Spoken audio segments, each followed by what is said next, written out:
Boa tarde a todos e todas. É com satisfação, então, que inicio nossa atividade de hoje, dentro do ciclo de palestras e debates Universidade em Transformação, Desafios e Potencialidades.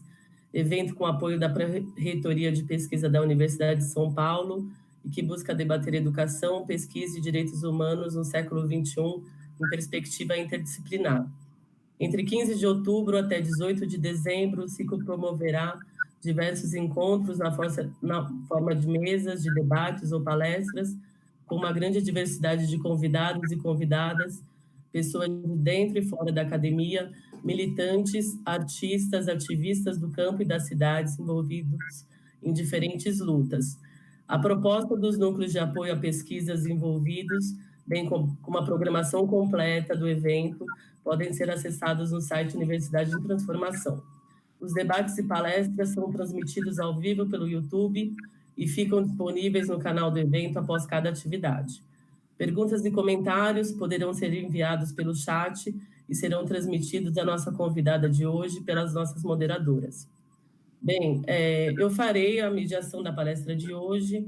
Meu nome é Juliana de Paiva Magalhães, sou feminista e historiadora, formada pelo Departamento de História da USP, onde atualmente desenvolvo estágio de pós-doutoramento sobre História Social das Mulheres do Brasil, Moçambique e África do Sul no século XX, com a supervisão da professora Cristina Bissembá. Junto com a professora Bissembá, desde 2019, coordenamos o grupo de pesquisa Ana Gertrudes de Jesus, Mulher da Terra, por uma história social dos grupos subalternos, que reúne pesquisadoras e pesquisadores de diferentes níveis, graduandos, pós-graduandos e professores pesquisadores. Parceiras na idealização e produção da palestra de hoje, 3 mulheres, pesquisadoras também do grupo de pesquisa Ana Gertrudes.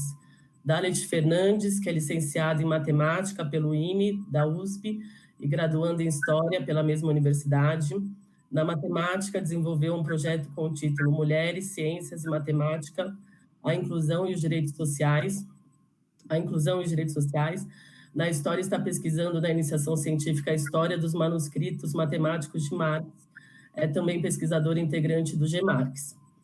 E a Mara Nepomuceno é servidora pública do Instituto Federal de Educação, Ciência e Tecnologia em Registro, mestre em História Social pela USP, onde defendeu a dissertação Guerra de Massangano, Luísa do Goeng e Ubonga, Interações Sociais do Poder Feminino no Vale do Zambeze.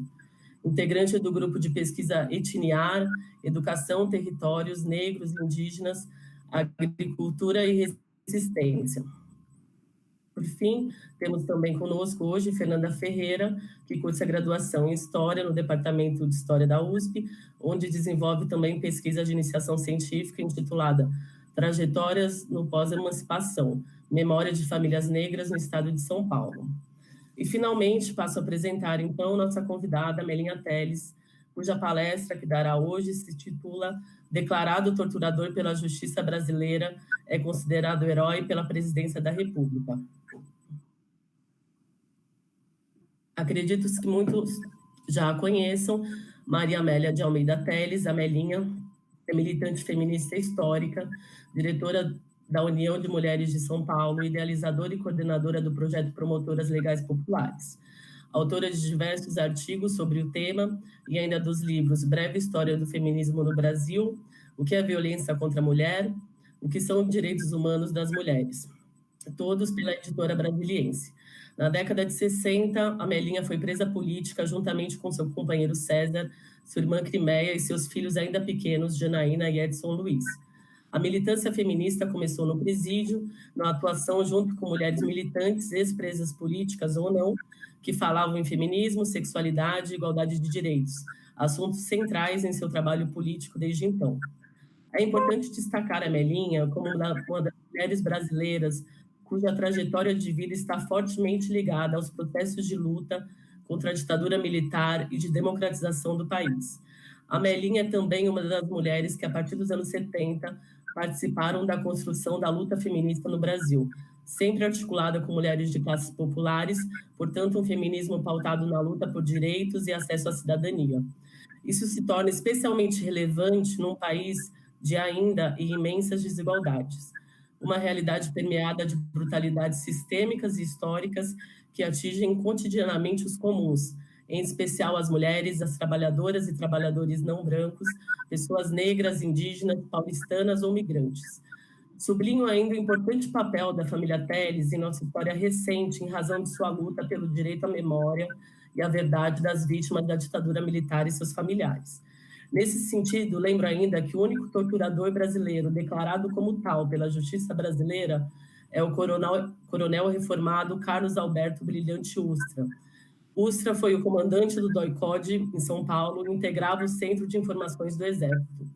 Sob seu comando e suas ordens, no DOI-CODE houve torturas, estupros, sequestros de crianças, assassinatos de mulheres e homens que se opunham à ditadura e desaparecimento forçado de diversos militantes. Por iniciativa da família Telles, Ustra, como era conhecido, foi declarado torturador. A decisão foi tomada pelo Judiciário em 3 instâncias. Fórum João Mendes, em 2008, no Tribunal de Justiça de São Paulo, em 2012, e, finalmente, no Supremo Tribunal de Justiça, em 2014.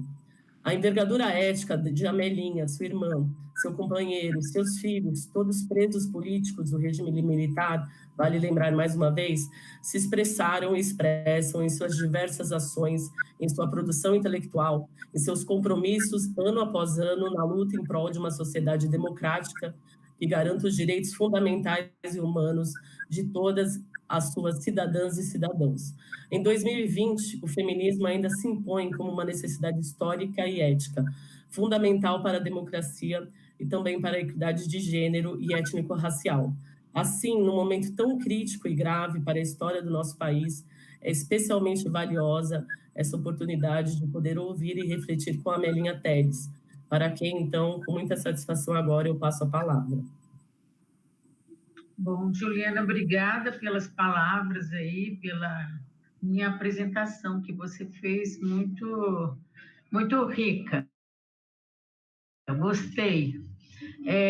Quero te cumprimentar as demais pessoas que são responsáveis pela organização do evento, né? Um evento de muitas atividades, né? Um evento longo, que se começa em outubro e vai até dezembro, e com essa temática, são temáticas que até há pouco tempo a universidade não absorvia, né? Não absorvia.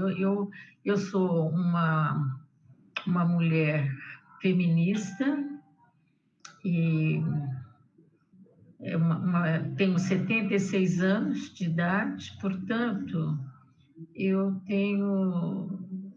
comecei a minha militância política muito cedo, né? Ou talvez, eu não achava cedo, mas talvez hoje, né? Eu comecei a trabalhar cedo, com 14 anos, eu já participava de sindicato, e logo entrei no Partido Comunista, eu sou filha de sindicalista, operário, isso tudo, eu fui criada num contexto já de bastante enfrentamento, né, dessas contradições que a realidade apresenta, né, essa realidade brasileira. Então, eu sou uma feminista que defendo os direitos humanos, né, os direitos humanos das mulheres e os direitos humanos de todos os segmentos oprimidos da sociedade, seja a população negra, a população indígena, a população de imigrantes que você levantou aí, enfim, toda a população não branca e a população branca pobre, né? Porque no Brasil tem muita desigualdade. Então, eu sou uma defensora também desses direitos. E, como feminista, eu entendo que nós temos que enfrentar essas contradições, né? O feminismo, eu fui, assim, uma discípula, se eu posso dizer assim, não acadêmica, mas discípula da vida, da luta, da Eliette Sapiotti, da professora Eliette Sapiotti, pesquisadora, que eu convivi muito com ela. E ela sempre dizia, o feminismo tem que enfrentar pelo menos 3 contradições, né? Que ela dava a ideia de a contradição de classe, de raça e etnia, e de gênero e sexo, né? Ou sexo e gênero. E, evidentemente, mais outras contradições, né? As intergeracionais, as de orientação sexual, conforme a região, enfim, ela levantava essas contradições, ela tinha aquela ideia da teoria do nó, ela sempre trouxe essa discussão junto ao movimento. E ela era acadêmica, mas também fazia parte do movimento. Então, com ela, e este ano está fazendo 10 anos que ela morreu. Este ano, a gente faz um movimento em dezembro, né, que ela morreu em dezembro, de 10 anos sem Eliette Sapiotti. Então, eu trago comigo muitas experiências, né? Muitas experiências e muitas preocupações. Primeiro, eu queria dizer que a universidade é um espaço importantíssimo, muito importante. A universidade, ela, ao produzir conhecimento, ao investir nas pesquisas, ela pode trazer, pelo menos, dicas, né? Assim, caminhos para a gente, que eu falo, nossa população, ter uma vida melhor, né? Ter melhores condições. Ela nos dá, ela pode nos dar, nos oferecer um repertório de lutas, de enfrentamento, enfim, ela pode qualificar a gente que é militante, né? Bastante. Então, eu sou uma defensora da universidade pública e gratuita, né? Acho que faz muita falta isso aqui no Brasil. Não sem críticas, evidentemente que eu, como uma militante antiga, daí com mais de 60 anos de militância, né?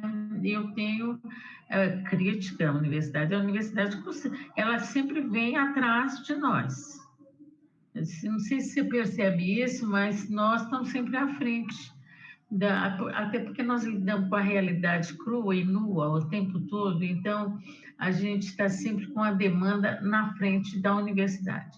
Eu me lembro que a universidade custou para entender que tinha que ter feminismo. Então, eu fico tão contente quando você chega aqui, você que está coordenando esse evento, chega aqui e fala, eu sou feminista, eu estudo história, eu pesquiso a história social das mulheres. Eu acho isso assim... eu me sinto, como é que falo, muito orgulhosa, porque eu vejo que é uma conquista do nosso movimento, porque lá atrás a universidade questionava muito a gente, nossa, com a nossa militância, porque eu nunca fui da universidade, mas também sempre andei junto. Eu vou lá, eu tenho um seminário que é aberto, eu vou lá, participo e vejo as dificuldades, tanto em relação ao feminismo quanto em relação aos direitos humanos. E principalmente, eu acho que a universidade, por exemplo, uma universidade como a USP, a Universidade de São Paulo, que é tradicional, que tem uma história, e que aí na USP, várias mulheres e vários homens foram perseguidos, torturados pela repressão política na época da ditadura. E tem mulheres e homens que foram assassinados. Tem aí a professora, eu nunca posso deixar de mencionar, a professora Ana Rosa Kuczynski da Silva, irmã do professor também, que foi aposentado, né, o Bernardo Kuczynski, e essa professora é desaparecida. Ela foi sequestrada pela ditadura, torturada, assassinada e teve o seu corpo escondido, ocultado. Nunca houve a entrega desse corpo aos seus familiares. Então, ela é vítima de um desaparecimento forçado, uma estratégia usada pela ditadura para eliminar os opositores, né? As opositoras. Então, quando eu lembro da Ana Rosa Kuczynski, eu lembro assim, como foi duro para aquela família e para a sociedade, né? Porque ela era uma professora da escola de química, ela saiu para almoçar com o marido, mas ia voltar para continuar na escola, não voltou mais. No outro dia não voltou, não voltou, e a USP, no primeiro momento, ainda teve, por muito tempo, ainda teve o desplante, né, o descaramento, eu falo assim, descaramento de colocar a professora como ela demitida como abandono de emprego, abandono de trabalho, quer dizer, nem procura saber o que aconteceu, sendo que tinha muitos elementos da repressão política que atuava aí dentro da USP para controlar as professoras, professores, alunas e alunos e funcionárias e funcionários, né? Havia um controle direto, porque realmente a universidade é um espaço bastante especial para você conhecer ideias de várias origens, né? É um espaço de estudo, de conhecer teorias. Então, realmente pode abrir a, a, as oportunidades, né, para as classes populares, né? Então, eu vejo que a universidade, ela teve dificuldade em reconhecer o feminismo. Hoje, felizmente, eu vejo aí uma professora pesquisadora da USP me apresentando, eu sou feminista. Eu acho isso de grande felicidade. Ela foi também resistente, e acho que até hoje ela resiste, a universidade em geral, em trabalhar com esse legado da ditadura, o que a ditadura fez aqui para a sociedade brasileira, para o Estado brasileiro. A ditadura, ela reestruturou o Estado, reestruturou a sociedade, que até hoje, na área assim, do direito, lá na área jurídica, tem os que chamam dos entulhos autoritários, eles estão vigentes até os dias de hoje. Então, a universidade tem que estar atenta a isso, porque a universidade deve ter um compromisso com a democracia, deve garantir a participação de todas as pessoas. E aí eu trago também a questão da população não branca, também teve dificuldade nessa política de cotas, essas ações afirmativas. Aí a USP teve dificuldade, eu vi muitas discussões, eu sou da periferia, né? Eu não estou ali no meio daquela luta, mas na periferia a gente fica sabendo a dificuldade que tem de incorporar estudantes negros, negras, imigrantes, bolivianos. Eu, quando vou na USP, que não é sempre, né? Não é, mas agora que começa a ver, né, a gente preta na USP, eu fico contente quando eu vejo lá na USP, lá na Faculdade de Direito, a professora Eunice, uma mulher preta, e ela é professora de Direitos Humanos, de Direito Constitucional. Quer dizer, eu acho que vale a pena a luta, vale a pena qualificar. Quanto mais qualificada está essa universidade, todo mundo ganha com isso, né? Principalmente nós que somos, digamos assim, da classe não só mais reprimida, como também que tem menos acesso, né, a direitos e a garantir e condições, oportunidades, né? E principalmente nós mulheres. Então, quando eu pensei em vir aqui, eu pensei o seguinte, eu trouxe essa ideia mesmo. Como é que nós, por quê?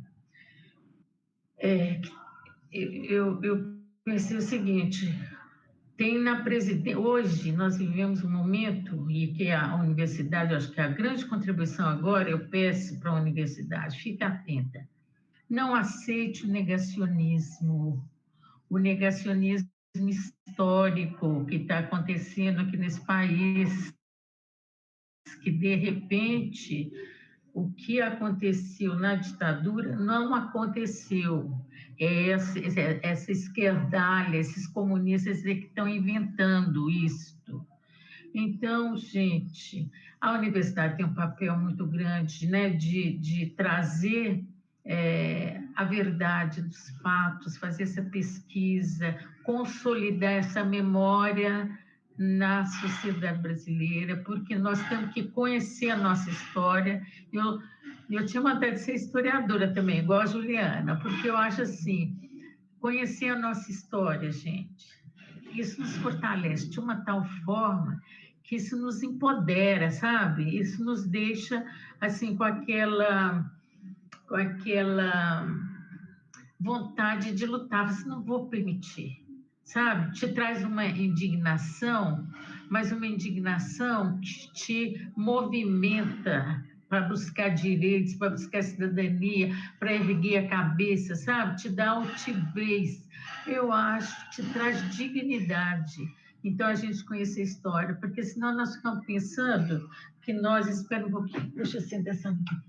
Nós ficamos pensando que nós somos um povo ignorante, um povo, nós somos assim mesmo, né? E, então, o que nós vamos fazer? Vamos aguentar. Né? Nós não somos isso. E a história mostra quantas vezes notas até quando for preciso, né? E quando eu vejo antes de ser presidente da República, quer dizer, a pessoa que está na presidência da República, o senhor Jair Bolsonaro, ele, antes de ser presidente, ele era deputado, e na época, né, daquela decisão lá da Câmara de Deputados para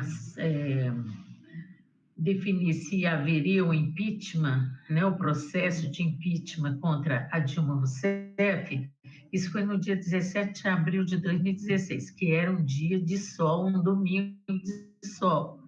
Muita gente foi para a rua para assistir no telão essa Assembleia dos Deputados. Foi um acontecimento assim que parecia jogo da Copa do Mundo, né? Eu andei pela rua e vi, mas nessa hora eu estava dentro de casa, nessa hora que o Jair Bolsonaro votou. Quando ele votou pelo sim, ele disse que era em memória de Carlos Alberto Brilhante Ustra, porque o Carlos Alberto Brilhante Ustra, como você já apresentou, era o comandante do OICOD, um serviço ali era um órgão, um aparato, assim, excepcional, digamos assim, porque foi criado para repressão mesmo e controle das organizações políticas contrárias à ditadura. E aí acabou até afetando, atingindo outros segmentos que não necessariamente políticos, né? Culturais, intelectuais, artistas, professores, foram tudo para lá, né? Foram catados aí na rua, muitos desses, e foram levados para o doicote, sob o comando, né? Foi o principal comandante, Carlos Alberto Brilhante Ustra. E em 2016, nesse dia 17 de abril, ele já tinha morrido, porque ele morreu em outubro de 2015. O coronel reformado do Exército, Carlos Alberto Brilhante Ustra. O Jair Bolsonaro disse, em memória de Carlos Alberto Brilhante Ustra, o pavor de Dilma Rousseff. Ora, gente, quem está ali naquela Câmara de Deputados não pode ser tão ignorante. Quem é o Carlos Alberto Brilhante Ustra e quem é a Dilma Rousseff? O que ele quis dizer ali? O cara que torturou a Dilma Rousseff, ela tem pavor dele. Claro, a tortura, enfim, ela te traz esse pânico, esse pavor, esse medo. O que aconteceu? Ele pensar daquele jeito e falar daquele jeito não me surpreendeu, porque eu já conhecia ele antes.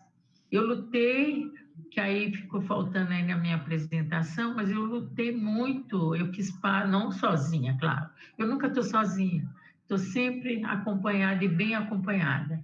Eu sou de coletivas, de comissões, de movimentos. E participei desse pela criação da Comissão da Verdade. E quando nós fomos ao Congresso Nacional falar de Comissão da Verdade, esse deputado vinha correndo atrás da gente.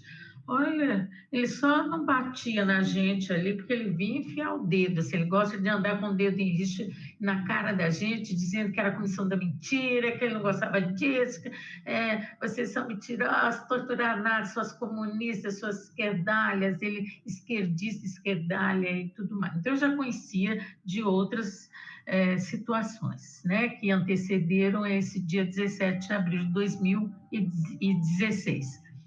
Mas o que ninguém lembrou, ninguém considerou, é isso que você falou aqui muito bem, que eu fiquei feliz.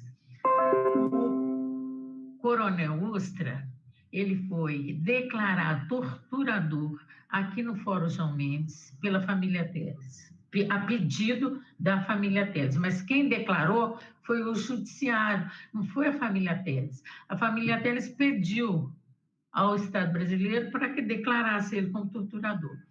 Ele entrou com recurso, porque ele perdeu, no Tribunal de Justiça do Estado de São Paulo, foi a confirmação ou reafirmação de que ele é torturador. Ele não aceitou, não gostou desse resultado, ainda entrou com recurso no Superior Tribunal de Justiça, lá em 2014, e foi declarado torturador. Então, ele é o único torturador declarado torturador pelo Estado brasileiro, pelas 3 instâncias, né? É uma decisão, uma sentença transitada em julgado. Então, é definitiva, não tem mais recurso. E nenhum deputado ali reagiu, gente. Olha, francamente, quando eu vi aquilo ali, eu falei, olha, nós estamos despreparados para defender a democracia. É isso que eu vi ali, naquela hora. E ando falando por aí e vejo muita gente que não sabe disso até hoje. Por isso que eu falei assim, quando você falou que era na universidade, chamar, que vai ter essa discussão, eu falei, a universidade tem que incorporar isso. A história tem que tratar disso, as ciências sociais, todo mundo, todas as áreas aí, tem várias áreas, ciência política, sei lá onde, tem que tratar dessas questões, porque nós temos que conhecer o passado recente, assim como conhecer o passado mais remoto, né? mais velho, lá mais atrás. Nós temos que conhecer para a gente poder se fortalecer, né? Porque eu fiquei admirada que ninguém reagiu à altura, ou seja, parece que todo mundo foi pego de surpresa e também não sabia que o ato ali que foi feito com essa declaração do Jair Bolsonaro foi um ato de ofensa ao Estado Democrático de Direito. Não respeitar a decisão de uma instituição como é o Judiciário. É um poder, né? Um dos poderes do Estado, né? E ninguém declarou isso, ninguém viu. Alguém podia pedir, olha, suspenda essa sessão, uma questão de ordem, isso aí não pode continuar, porque está ofendendo o Estado Democrático de Direito. Mesmo que perdesse, né? Porque eu já falei com algumas deputadas e deputados que participaram daquele dia, aquela coisa horrorosa, e ela falou, mas a gente ia perder, não adiantava ali. Eu falei, não, a gente tem que perder, a gente é derrotada muitas vezes, mas derrotada e cai de pé. A gente não pode se dobrar a esse ponto. Eu falei, gente, é derrotado, mas cai de pé, levanta. Não tem aquele negócio, levanta, dá a volta por cima, sacode a poeira e vamos em frente. Quantas derrotas nós já sofremos, Não, não, a gente tem que estar preparado. Quem luta tem que estar preparado para a derrota, porque nem tudo que a gente propõe ou que a gente acha super justo, e até todo mundo acha justo, mas acontece o contrário, é uma derrota para nós, né? E muitas vezes isso acontece. E eu vendo que essa fragilidade do parlamentar de não saber defender a democracia, ela reflete também. Bom, ali naquela sessão foi um show de horrores, né? Porque na medida que não houve nenhuma reação por parte dos parlamentares democráticos que estão ali comprometidos com a história do povo, em defender o povo, eles não reagiram. Então, os outros começaram a fazer palhaçada, né? Em memória da minha mãe, minha tia, minha namorada, não sei mais o que. Foi um horror, foi um show de horrores. E aí, isso repercute, né, na sociedade. Isso é uma forma de trazer para a sociedade uma mensagem muito negativa. Olha, isso tudo é palhaçada, a política é palhaçada. Então, não tem o que fazer, né? Eu acho que essa descrença em relação à política se deve a atos como este que aconteceu no dia 16 de abril. Aí você, de 17 de, desculpa, 17 de abril de 2016.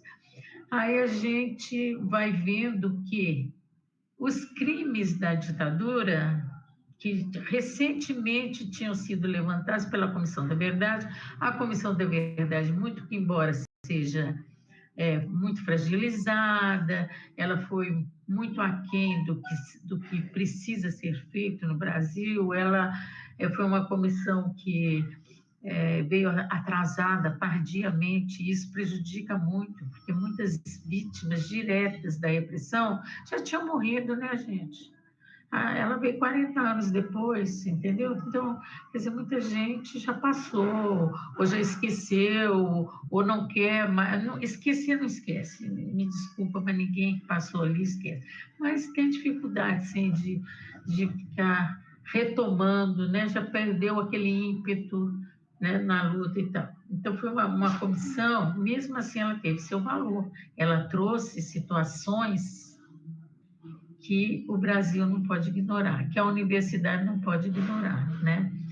E que tem, o que eu quero dizer é o seguinte, muito do que aconteceu na ditadura, por exemplo, as mulheres torturadas foram estupradas, sofreram violência sexual, teve mulheres, inclusive, que até tiveram gravidez do torturador, né, que estuprou, né, que isso é um assunto quase que proibido ainda hoje de se falar, né, mas que aconteceu. Teve crianças que nasceram em cativeiros, nem todas ficaram junto com suas mães foram assassinadas. E essas crianças foram levadas para o orfanato. Recentemente saiu um livro aí, né? 19 crianças de filhos de guerrilheiros desaparecidos lá no Pará. Então, isto é quase que isso consolida uma ideia, uma autorização de que no Brasil é assim mesmo. Certo? No Brasil é assim mesmo e nós vamos continuar o quê?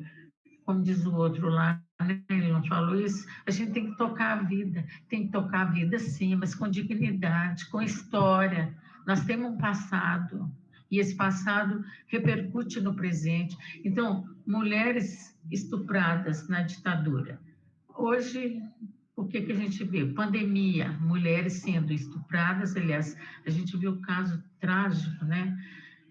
Que não é o único, mas é o que virou assunto, o espalhafato foi tão grande, né? Nacional, foi um assunto nacional, que foi da criança estuprada com 10 anos e grávida, né? Que não precisava de fazer nada daquilo que foi feito. Espera um pouquinho aqui. Ai, acho. aquela criança grávida, ela tinha o direito ao aborto legal, não precisava ter feito tudo aquilo, inclusive o próprio Ministério da Família, como é que ele chama, gente? Ministério da Família, da Mulher e dos Direitos Humanos, né? Ou do Ministério dos Direitos Humanos, da Família e da Mulher, eu não sei qual que é a ordem dessas palavras.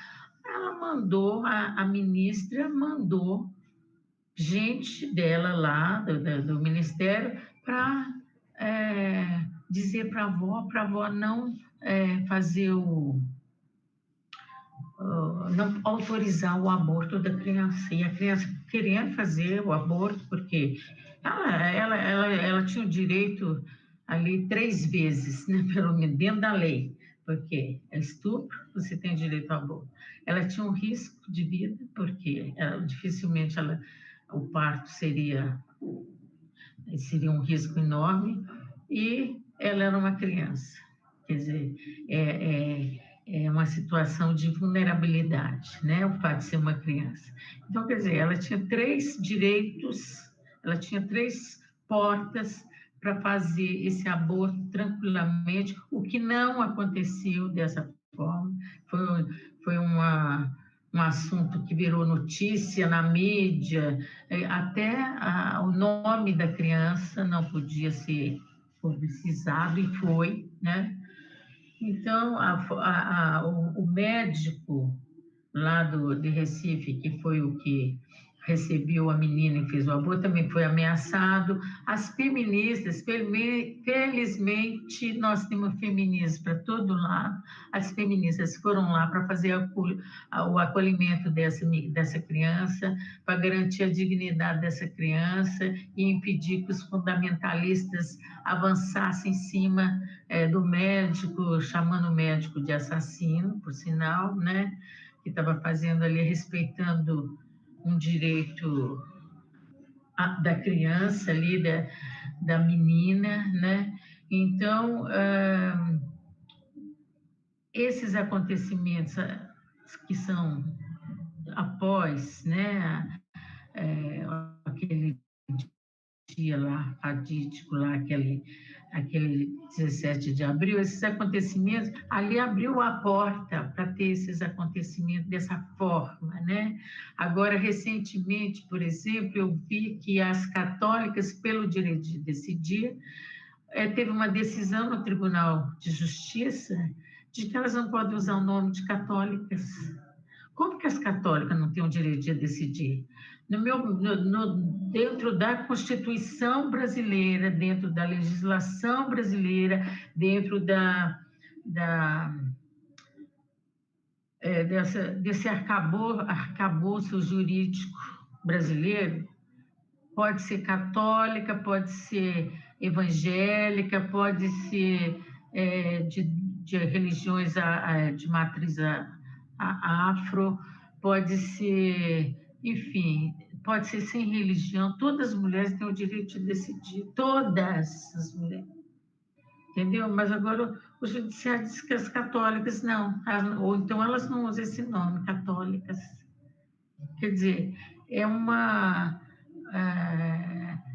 aquele Estado laico, né? Aquela laicidade do Estado, que também faz parte de um Estado democrático de direito, vem sendo cada vez mais sacoado, né? Ele vai sendo pressionado pelo governo mesmo, né?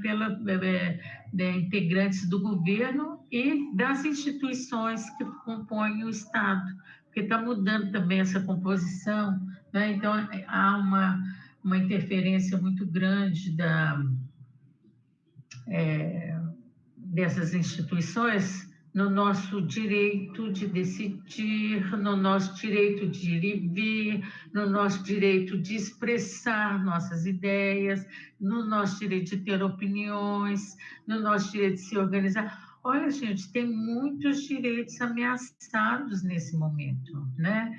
E por isso que eu vejo assim, a importância mesmo da universidade de trazer essa formação, né, de propiciar essa pesquisa nessa área, de de consolidar esse conhecimento, de produzir conhecimentos a partir dessas experiências que nós estamos tendo aqui na vida, né? Então, você vê, por exemplo, eu falei da Ana Rosa Kuczynski da Silva, professora Ana Rosa Kuczynski da Silva, desaparecida política, em 1974 que ela desapareceu. Né? Ela e o marido dela, porque os dois foram almoçar, eles cataram os dois, né? E as histórias que eles contam, porque esses torturadores, de vez em quando eles falam alguma coisa assim, dão alguma informação que a gente não sabe se é verdadeira ou não, nós não sabemos. Pelo menos, eu procuro ter garantia se é verdadeira. Eu pergunto para outras pessoas. Verdadeira, eu sempre tenho dúvida, porque eu não sei o que esse pessoal pensa. Mas pelo menos que tenha documentos, né? Que a família me apresente documentos e tudo. Mas eles falaram dos horrores que a Ana Rosa Kuczynski da Silva sofreu, inclusive que ela foi estuprada. Ela foi estuprada, a Ana Rosa Kuczynski. Eu fui vendo ali na Comissão da Verdade que praticamente todas, eu mesma fui estuprada. Na primeira noite, eu fui sequestrada, fui levada para o doicote, sob o comando do Carlos Alberto Brilhantius, que foi o primeiro que me deu um safanão com as mãos, que ele tinha as mãos bem grandes, no meu rosto, que me jogou longe. Lá no pátio ainda não tinha sido levado para dentro do edifício ali, que era o doicote, né? Eu estava no pátio, chegando. E naquela noite eu fui estuprada também. Então, eu vejo assim que as mulheres, de um modo geral, as mulheres de esquerda, eu não sei se todas de esquerda, não, tem a história de uma religiosa, talvez ela fosse religiosa e de esquerda, que ela também foi estuprada e ela chegou a ficar grávida. Então, isso que aconteceu lá dentro, isso acontece aqui fora. O feminicídio, né, que hoje o assassinato de mulheres por serem mulheres. Eles torturaram mulheres por serem mulheres, porque eles não aceitavam a ideia de que as mulheres pudessem também, principalmente as que foram para a luta armada. As mulheres fugiam ao estereótipo das mulheres, das militantes, elas irem para a luta armada. Por que elas não estavam cuidando dos filhos? Por que elas não estavam cuidando da casa ao invés de ir para a luta armada? Então, essas mulheres foram bastante violentadas até a morte. E a gente só descobre isso, é muito difícil você descobrir, é assim, ou o torturador fala, ou então, como é que terminou? Essa pessoa foi sequestrada na rua, foi torturada, isso aí a gente já sabe que essa tortura eles mesmos admitem que tem que ser assim, porque senão eles não obtêm rapidamente as informações que eles querem. No primeiro momento é informação, depois já passa a ser o quê? Passa a ser desmoralização. Aqui eu que decido, você vai apanhar hoje, você vai para o pau de arara hoje porque eu quero que você vá, entendeu? Aí já para mostrar o seguinte, que ali quem manda é ele, ou são eles, né? E essas mulheres,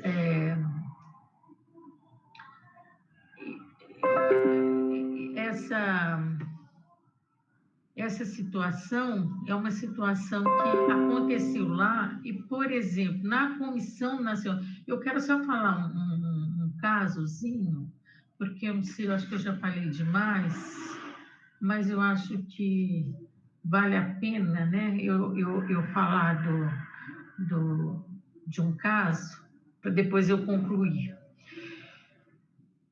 que eu lamento muito, eu peço até desculpa, gente, quem não quiser ouvir, que desligue ou saia, fecha o áudio, porque é uma situação muito terrível, e que eu ouvi isso de uma torturadora, que é chocante, a gente só fala de torturador, mas teve mulher na tortura aqui em São Paulo, no DOI-CODE, sob o comando do Carlos Alberto Brilhante Ustra.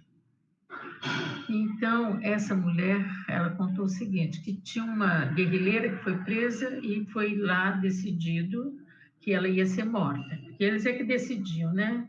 Ali eles é que dava sentença, não precisava de levar em tribunal, a decisão ficava nas mãos deles.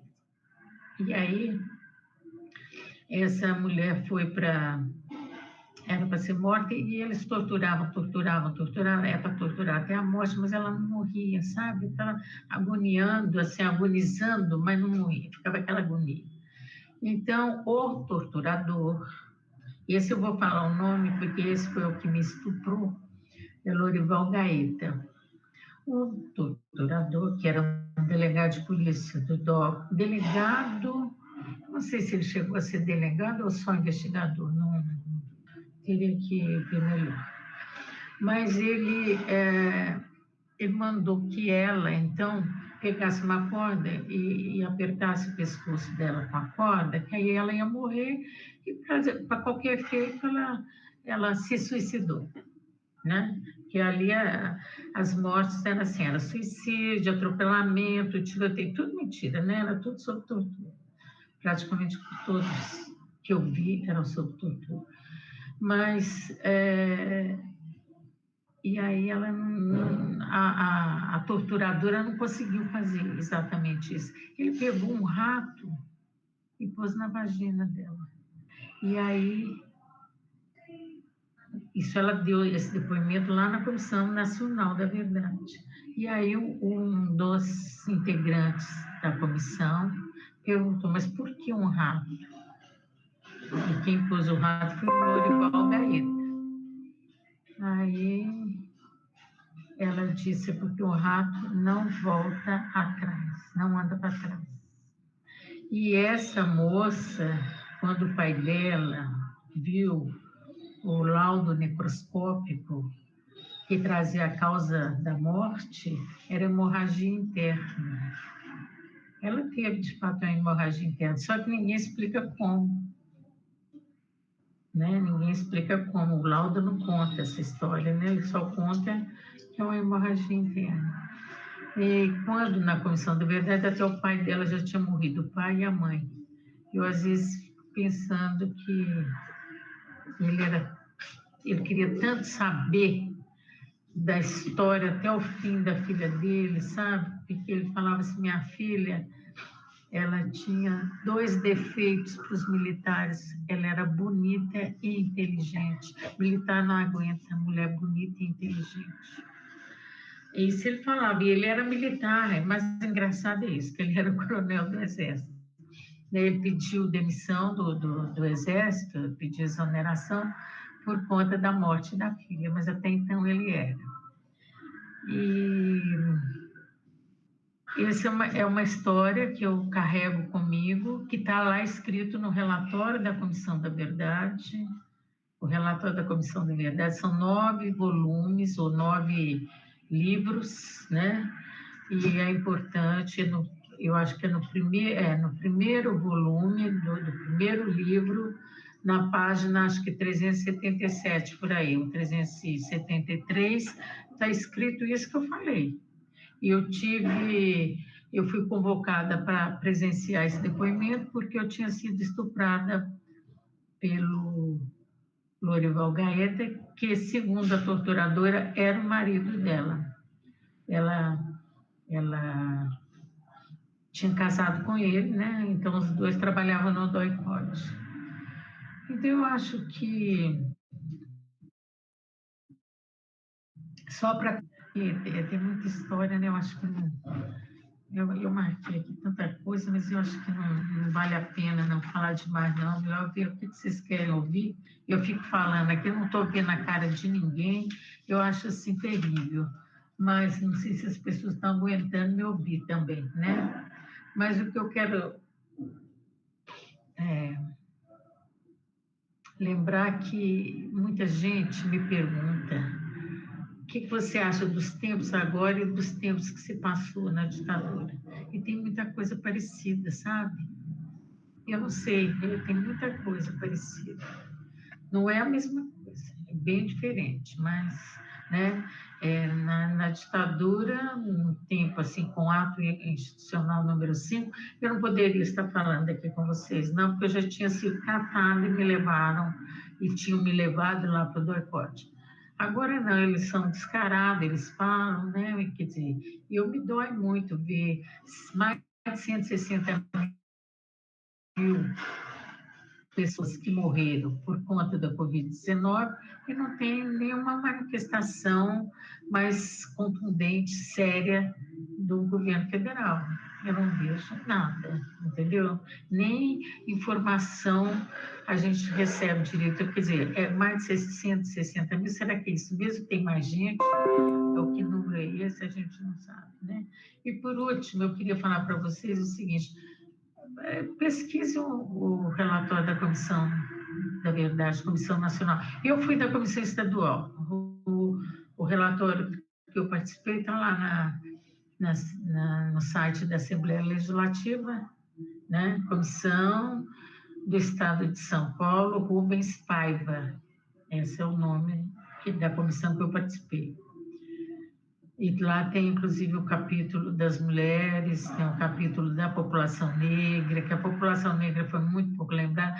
A população indígena, que alguém aí que trabalha com os indígenas, foi totalmente abandonada. Gente, só lá no relatório da Comissão Nacional da Verdade, tem um dado que tem 8.350 indígenas desaparecidos, quer dizer, foram mortos durante a ditadura, mas que ninguém pesquisou para ver mais e tal, mas está lá, 8.350, que é muita coisa, gente, não é pouca coisa, não.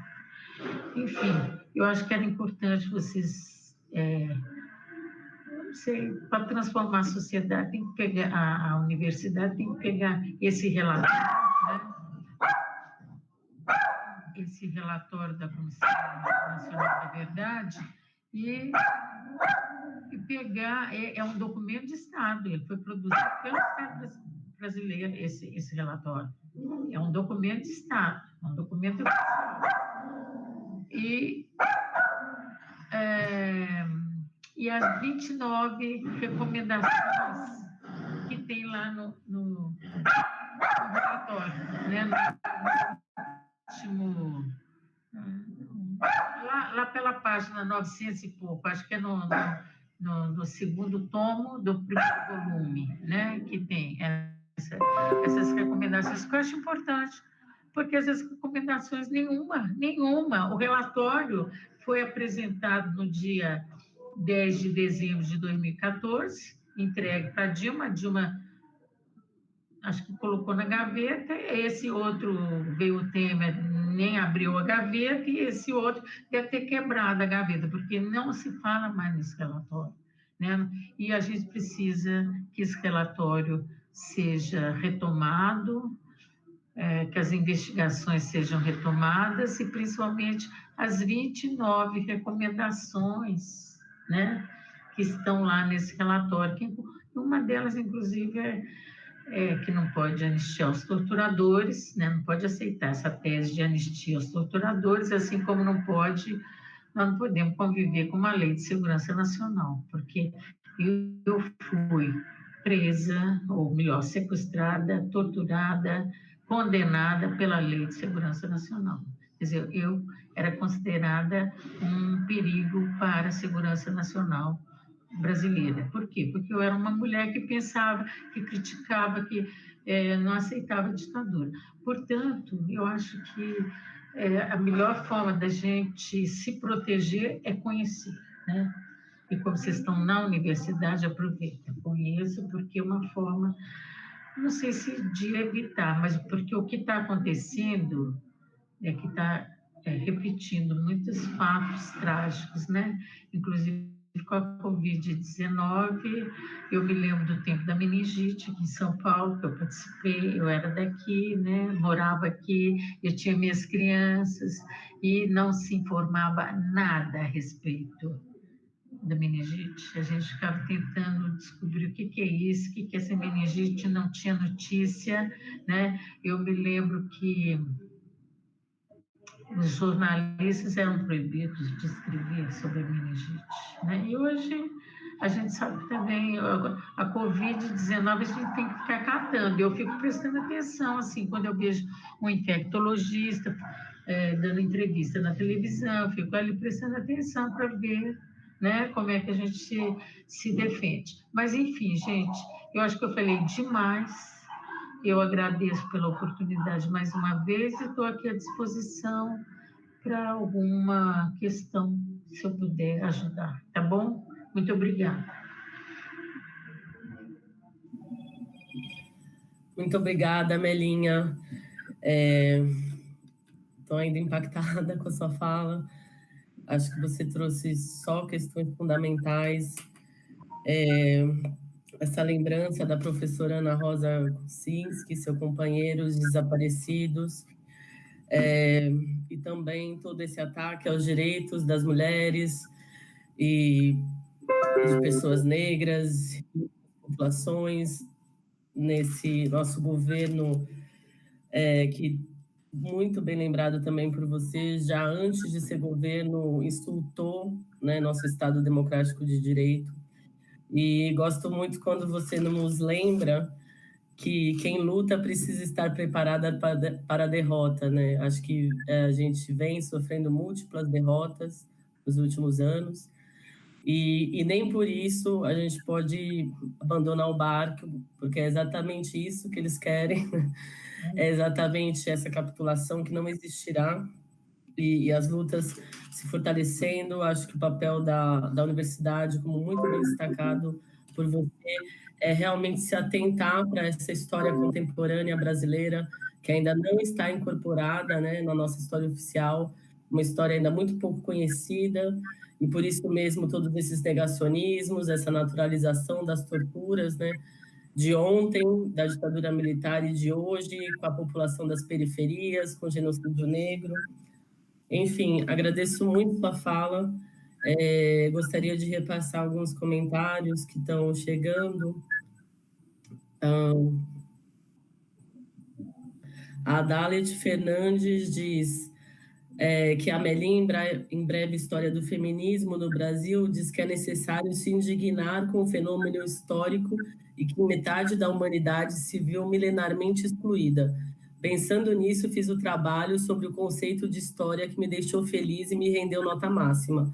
A Melinha não precisa querer ser historiadora com sua fala sobre feminismo, a população não branca, a população pobre, o negacionismo. Tem sido uma historiadora incrível que possibilitou um excelente debate sobre o conceito de história. Esse foi o comentário da Dalit. E a Cris Vicentá comenta, impressionante o depoimento da Melinha e gostaria de cumprimentá-la. É importante para nós, historiadores e historiadoras, principalmente revelar esses criminosos da ditadura escondidos atrás do silenciamento, considerando, como você disse, que quem sofreu nunca esquece, sobretudo as mulheres estupradas.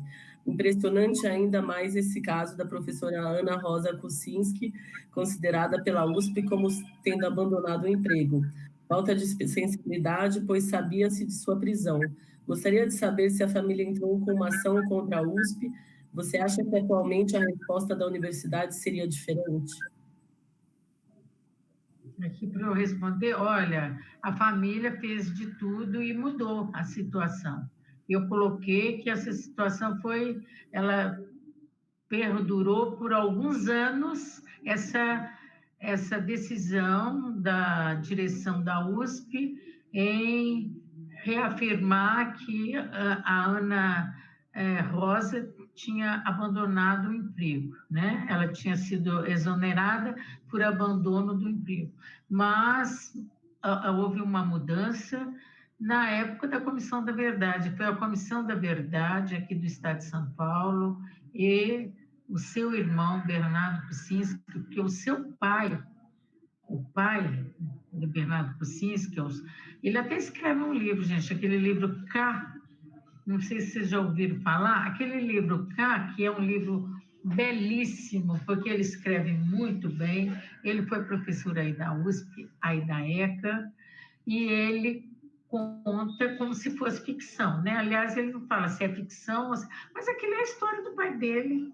Eu conheci, eu sei, para mim entendeu? Eu até brinco com o Bernardo, falei assim, bom, é ficção, mas é tão verdadeira, né? É uma ficção verdadeira. Né? E aí, ele escreve muito bonito. E ali ele conta o que aconteceu aí na congregação, né, que decidiu, mas que decidiu, num primeiro momento, pelo o abandono do emprego, mas que nós, Comissão da Verdade da USP, tudo quanto é Comissão da Verdade, falou, não, tem que ter a verdade, a história verdadeira, e não foi isso, ela não abandonou, ela foi sequestrada pelo Dói. Então mudou, né? Isso mudou, felizmente mudou, né? E não, a gente luta, alguma coisa a gente ganha, gente, não é só derrota, alguma coisa a gente ganha, só que isso dói muito, porque o pai dele, que é o K, né, que é o seu Kucinski, ele morreu sem conseguir esse reconhecimento, entendeu? Foi depois, bem depois, tá? Acho que eu respondi, né? Não sei se ficou esclarecida a questão, ficou? Ficou assim. A Melinha, a Fernanda do YouTube também diz para você que você não está vendo o pessoal do público, mas há diversos agradecimentos e destaques para quão importante e potente é a fala e memória que você trouxe hoje para a gente. Ah, obrigada.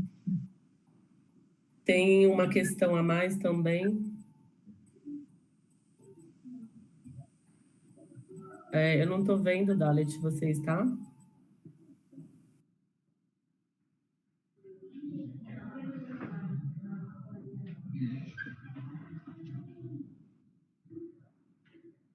A Mariana Rodrigues diz: Amelinha, você relembra de momentos muito difíceis e com muitos detalhes, que, como você disse, não estão bem explicados nos documentos. Considera importante falar sobre detalhes difíceis de ouvir? Se eu acho importante? Eu acho importante para você. Sim, essa é a pergunta. Ela está perguntando se eu acho importante, não é isso?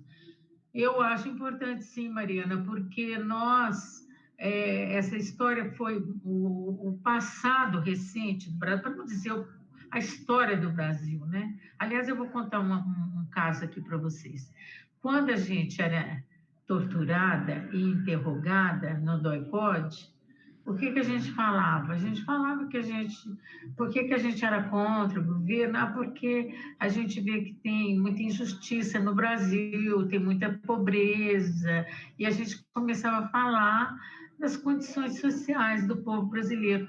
Eles gritavam com a gente, falando assim: não me venha contar a história do Brasil, aqui eu não quero saber da história do Brasil. Olha só, vocês percebem a simbologia disso? Ou seja, a história do Brasil é a história da desigualdade, a história da violência, né? Porque o Estado brasileiro se forjou, se estruturou na base da violência, e, no entanto, isso aqui não é para falar disso. Então, eu faço parte de uma luta pela memória, pela verdade, pela justiça, entendeu? Inclusive, aprendi muito essa luta, quem nos ajudou muito foi o movimento negro, que o movimento negro sempre buscou conhecer a sua história, porque sempre se diz, o que se fala aqui do negro aqui no Brasil? Se falou por muito tempo. Agora, acho que, não sei. Agora eu não vou dizer o que está agora, porque vocês que estão pesquisando para me falar. Mas você diz que negro só gosta de beber, só gosta como é que é? De sambar e não sei mais o quê. No entanto, e a história deles? Eles são alegres, eles gostam de brincar, eles gostam de dançar. Os brancos também, né, gente? Muita gente gosta. Eu gosto de dançar, de brincar, de cantar, entendeu? Agora, isso não é sinônimo de vagabundo, como eles gostam de chamar os negros, entendeu?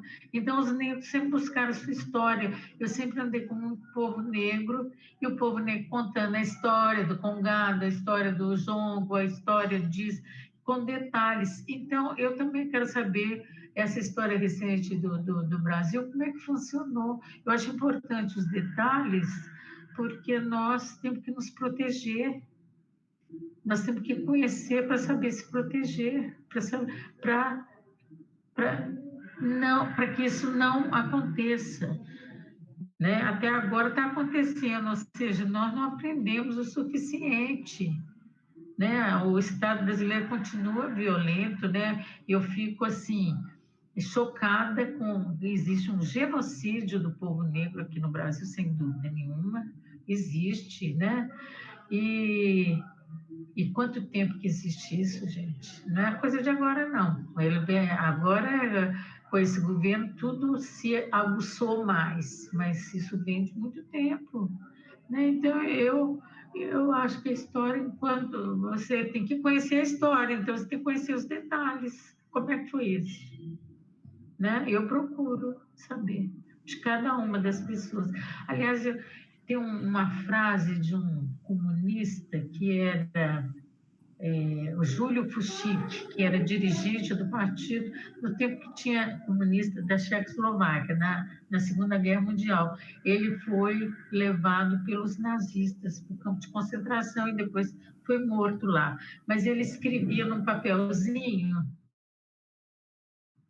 os seus pensamentos, virou um livro. Eu não sei se vocês já ouviram falar, é testemunho ou testemunha sob a forca.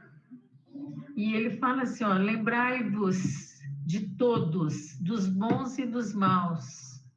Lembrai-vos que todos tinham rosto, tinham história, certo? E procure conhecer cada um deles. Eu estou falando assim, né? Ele escreveu mais bonito do que eu estou falando. Estou tentando lembrar. Mas procure conhecer cada um deles como se fosse um de nós, como se fosse nós mesmos, entendeu? Aquela mulher que aconteceu aquilo com ela, aquela guerrilheira, podia ter sido comigo. E essa história tem que ser contada. Dolorosa, eu sei que é dolorosa, eu até peço licença, mas tem que ser contada assim, nos mínimos detalhes, né? Para gente não, para isso não acontecer, gente, para a gente nós temos que reinventar essa vida, né? Então a gente tem que conhecer para reinventar. Com certeza. Chegaram mais 3 perguntas, Amelinha. Eu vou fazer elas em bloco, tá? E depois, se você quiser dividi-las. A Cris Vicembar pergunta se você pode dizer a qual agremiação política você estava integrada e se existiam estudantes e gente da universidade nessa agremiação, nesse partido. A Fernanda Ferreira pergunta para você o que faltou para que as investigações da Comissão Nacional da Verdade tivessem mais avanços. E o Dalmo Alexander pergunta, Amelinha, como podemos construir hoje uma sociedade realmente democrática, onde foi que erramos para ter hoje Jair no Poder Executivo? Bom, a primeira eu fui militante do Partido Comunista. O Partido Comunista, quando eu entrei, chamava Partido Comunista Brasileiro. Depois ele passou a ter o nome de Partido Comunista do Brasil. Eu fiquei nesse partido durante até a minha prisão, né? E no partido eu era uma das pessoas, eu era a única mulher ali daquela célula, né? Aquele grupo que fazia a imprensa. Eu era da imprensa clandestina e era a única mulher. Depois, qual que é a outra pergunta? Gente, eu esqueci, eu devia ter escrito. Eu esqueci, espera aí. A primeira pergunta é qual a organização? Ah, Qual que é a outra? Eu esqueci. E se nessa organização participavam também estudantes e outras pessoas da universidade, de universidade? Eu atuei mais com o pessoal ligado à classe operária, né? Mas tinha estudante. Era outro departamento, digamos assim, era compartimentada, né? A organização. Cada célula, eu era de uma célula e estudantes eram de outra célula.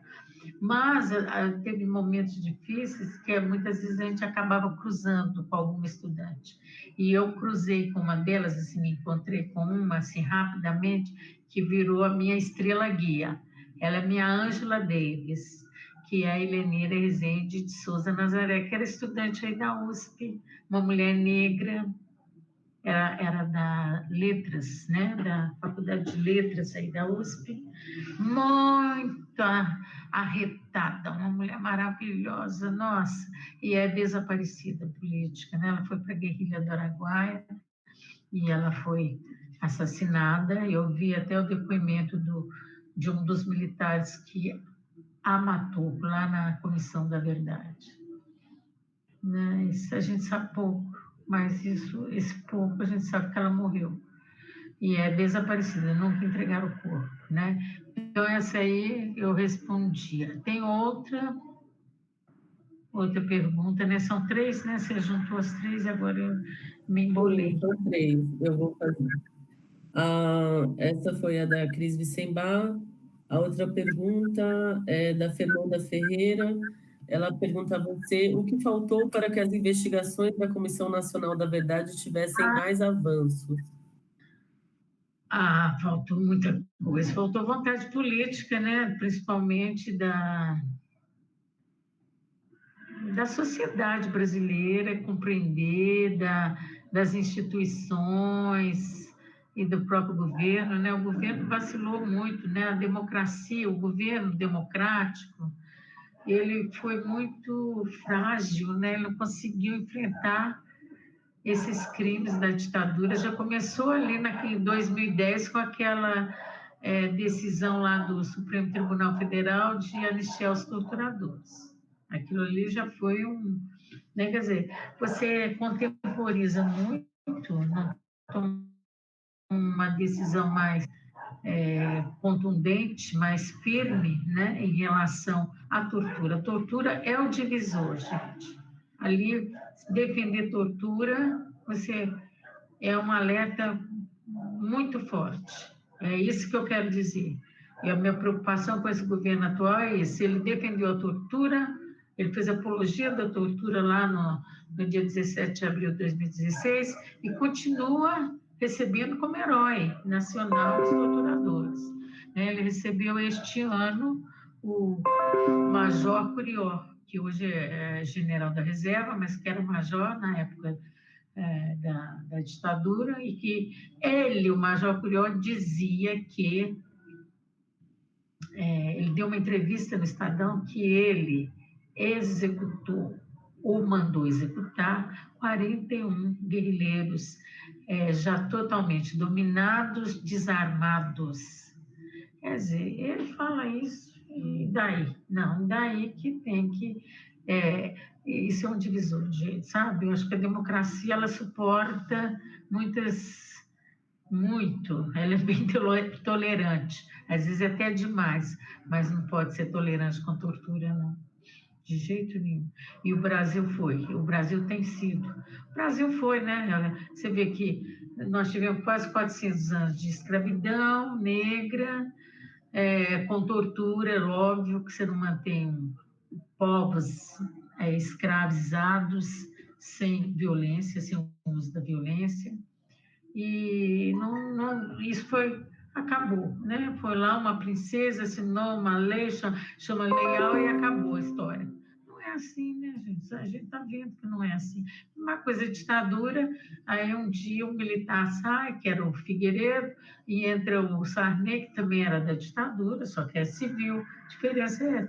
Mas, e a gente vai empurrando, né? Vai empurrando e não trava nós temos que enfrentar esse passado, né? Nós temos que enfrentar. Não tem como, não adianta.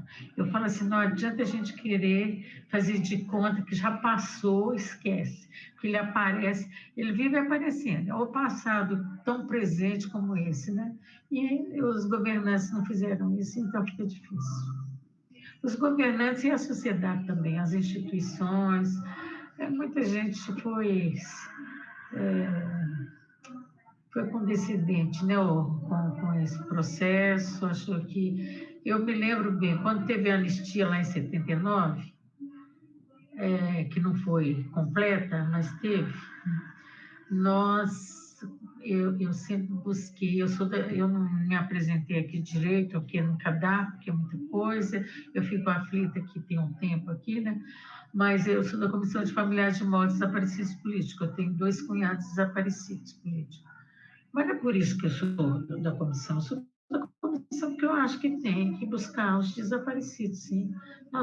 Eu aprendi isso com a mãe lá da Argentina. Ela falava assim: não se consolida a democracia com corpos insepultos. Os corpos dos nossos entes queridos estão insepultos, então temos que buscar esse corpo e enterrar. E então, nós éramos chamados de esquerdista, quem fazia essa proposta aqui no Brasil, pela esquerda. Falava, não era esquerdista, a esquerda chamava a gente de saudosista. E a direita, os militares, chamavam a gente de revanchista. E até hoje, volta e meia, estão chamando a gente de revanchista. Não somos nem revanchista, nem saudosista. É uma questão de justiça para com a história desse povo. Esse povo existiu, viveu, lutou, foi violentamente assassinado, então tem que esclarecer isso. Pronto. Entendeu? Eu acho que isso enriquece muito a democracia, não enfrentar esse passado. É isso. Com certeza. Se eu puder, eu vou lhe passar mais 2 perguntas, pode ser? Que apareceram Pode. no YouTube. O Dalmo Alexander, ele diz: Amelinha, como podemos construir hoje uma sociedade realmente democrática? Onde foi que erramos para ter hoje Jair no poder executivo? Olha, eu acho que a democracia é uma construção permanente, né? Não assim, eu não vou construir uma sociedade democrática. Nós vamos, eu acho que é a sociedade construindo. Então, ela tem seus vais e vens, né? Não tem como você construir e garantir, né? Agora, o que você pode buscar garantir esse espaço para as populações oprimidas. Então, garantir as cotas nas universidades, no mercado de trabalho, são formas da gente garantir que essas populações oprimidas possam ter uma participação e serem ouvidas. E isso é um processo difícil, não é fácil, não. É preciso de ter grupos políticos com vontade de fazer isso, certo? E não vir atropelando, vamos discutir, né? Tá pronto para o debate. E ter eu acho que nós temos que aprender que essa luta não é linear, né? Não é sempre assim, eu vou para frente e ganho lá. Não, não é isso. Ela tem derrotas, sim, e nós sempre que estar preparados para que essas derrotas não retrocedam tanto, né? Que você tenha que fazer tudo de novo. Que eu acho que nós estamos vivendo justamente esse impasse. Não é fácil, não. Eu não tenho fórmula, não, o Alexander, né, que perguntou, eu não tenho fórmula não, meu filho. Eu estou tentando aqui, aprendendo. Agora, eu acho que a gente tem que ouvir as pessoas, dialogar, debater. Isso que vocês estão fazendo é importante. Isso que vocês estão fazendo é importante, porque nós temos muito abrir nossa cabeça, conhecer as pessoas, nós somos diferentes, né? Eu falo assim, as diferenças são bem-vindas. As desigualdades não, porque elas são injustas, né? São construídas com violência, as desigualdades. As diferenças não. Umas são assim, outras são de outro jeito, tudo bem. Agora, as desigualdades nós temos que combater sim. Então, quer dizer, se a gente quer construir democracia, nós temos que abrir muito para o diálogo, denunciar as desigualdades, mostrar que não é possível. E aí, às vezes, tem momentos que o conflito fica muito tensionado, né? E nós temos que enfrentar, né? Nem sempre é tão simples assim, né? Tudo na santa paz, nem sempre, mas a gente tem que ter essa certeza de que só vamos conseguir democracia se tiver a participação de todas as pessoas, eu acho, e principalmente dos segmentos mais oprimidos. E é difícil, porque justamente os segmentos populacionais mais oprimidos são os que mais têm dificuldade de participar, porque tem que correr o tempo todo pela sobrevivência. Mas é essa turma que vai garantir uma democracia mais consolidada, né? Eu acho, eu penso assim, não sei.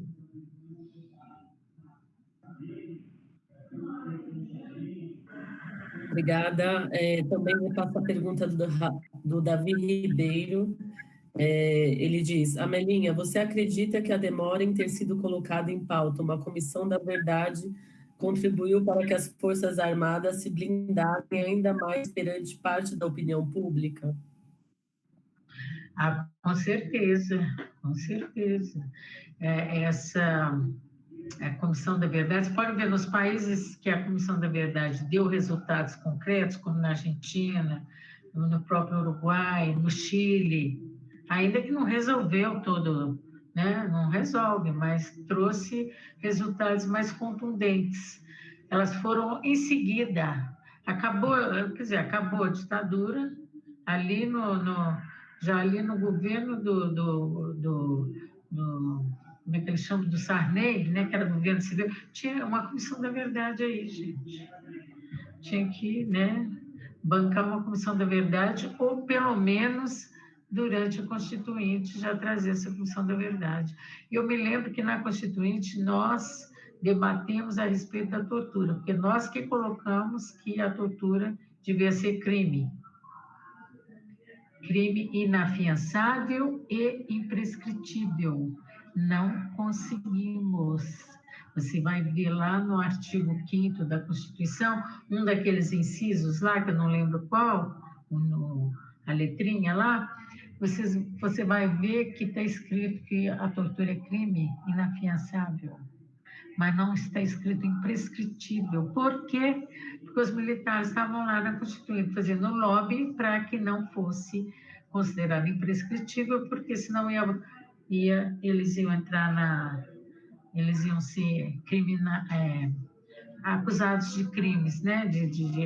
Iam ser responsabilizados pelos crimes que eles cometeram. E eles não aceitavam. E a Constituinte não teve força suficiente, quer dizer, na hora aquele pessoal que estava lá para votar, para defender, não teve força para dizer, não, calma aí, gente. Vocês cometeram os crimes, então vamos resolver isso. É imprescritível, porque a tortura é um crime imprescritível no mundo inteiro, desde a Segunda Guerra Mundial, foi a direitos humanos. Imprescritível por quê? Porque a tortura, ela afeta, não é só a pessoa torturada. E eu fui torturada, e eu falo assim, a tortura nunca acaba, né? Ela é uma ferida que nunca fecha. Às vezes sangra. Isso, mas aí sou eu, tudo bem, né? É uma pessoa, mas não é. É toda uma geração e que passa para outras gerações. Os efeitos, as sequelas dessa tortura, elas recaem sobre toda a sociedade. Por isso que é imprescritível. Qualquer época, né? Ainda que eles estejam mortos, mas eles deviam... A Comissão Nacional da Verdade tentou ela colocou ali uma lista de 377 torturadores. Foi uma forma de mostrar, de pelo menos uma condenação moral, né, a esses torturadores. Ela teve essa dignidade de fazer isso, né? E é isso.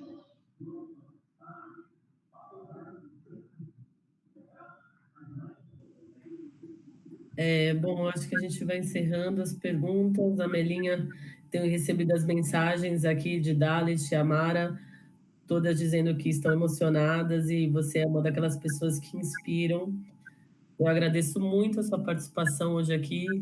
Acho que você trouxe o desafio dessa universidade em transformação, que é ter esse olhar interseccional, né, para as nossas questões atuais e o nosso passado que precisa estar na nossa atualidade, no nosso presente, mas não só um olhar interseccional nos projetos, nos editais e na teoria, mas na prática mesmo cotidiana de luta, né, no diálogo entre acadêmicos e não acadêmicos, e essa era mesmo a verve do evento desde a sua concepção.